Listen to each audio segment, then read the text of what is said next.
আজকে আমরা ঈশ্বরের বাক্য থেকে দেখি। আর বিশেষ মূল কোন যখন ঘর আমরা নির্মাণ করি, হ্যাঁ, যখন ঘর নির্মাণ করি তার ভিত কি থাকে? যিশু বলেছে যেন আমরা পাষাণের উপর ঘর বাঁধি, পাষাণের উপর ভিত্তিমূল স্থাপন করি। ঠিক সেই রকম যিশু কেন এসেছিল পৃথিবীতে? একটাই বিষয়, কি? ক্ষমা করার জন্য। তাহলে আমাদের জীবনে, খ্রিস্টীয় জীবনের মূল ভিত্তিটাই হচ্ছে কি? ক্ষমা, তাই না? কিন্তু ক্ষমা তো একটা কথা, সেই ক্ষমা কথাটাকে আমরা কিভাবে বুঝবো? কিরকম ক্ষমা? যেমন এর আগে একবার বলেছিলাম যে প্রেম, না? প্রেম তো সবাই করে, কিন্তু প্রেম বলতে কাকে বোঝায়? অনেক তার ব্যাখ্যা আছে। ঠিক ক্ষমা, সেই বিষয়টা আজকে এই যে একটা প্যারা, প্রভু যিশু তিনি তার শিষ্যদের উদ্দেশ্যে এই একটা গল্প তিনি বলেছেন। এইটার বিষয় হচ্ছে কি না, প্রভু যিশু তিনি একটা শক্তিশালী শিক্ষা তিনি আমাদের জীবনে দিয়েছেন।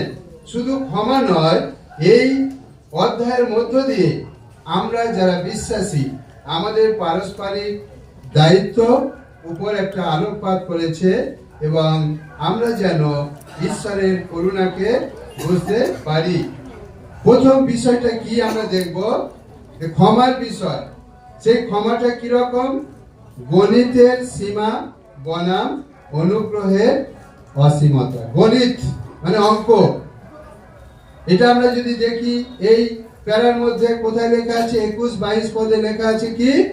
পিতর প্রভু যিশুকে বলছে, প্রভু আমার ভাইকে আমি কতবার ক্ষমা করব? আমি কি 7 বার পর্যন্ত ক্ষমা করব? আমরা যারা যিশু বিশ্বাসী হয়েছি, আগে যা ছিলাম তার চেয়ে একটু ভালো হলে আমরা বলে দিই আমার জীবন পাল্টেছে, না? আর জিহুদীদের ব্যবস্থা, জিহুদী পুরোহিতদের একটা নিয়ম ছিল যে মিনিমাম 3 বার ক্ষমা করতে হবে। কবার? 3 বার ক্ষমা করলেই যথেষ্ট তোমার জন্য। ওই জন্য পিতর বলছে, আমি কি আমার ভাইকে 7 বার ক্ষমা করব? মানে কি 3 × 3 মানে 6 প্লাস আবার এক্সট্রা 1 বার। তাহলে যিশুতে এসে আমি আরেকটু ভালো হয়েছি। ওই জন্য পিতর যিশুকে বলছে, প্রভু আমি আমার ভাইকে কি 7 বার পর্যন্ত ক্ষমা করব? প্রভু যিশু কি বললেন? না, 7 বার পর্যন্ত আমি বলছি না, কিন্তু 7 × 70 বার। তাহলে 7 × 70 মানে কতবার হয়? 490 বার। কিন্তু না, তাহলে কেউ ক্ষমা করলে 490 বার গুনে গুনে করলে কি তা শেষ হয়ে যাবে? না। এইটার মধ্য দিয়ে প্রভু বলতে চেয়েছে যে অগণিত। কি? অগণিত বার, মানে যার কোনো গাণিতিক সংখ্যা থাকবে না, তাই না?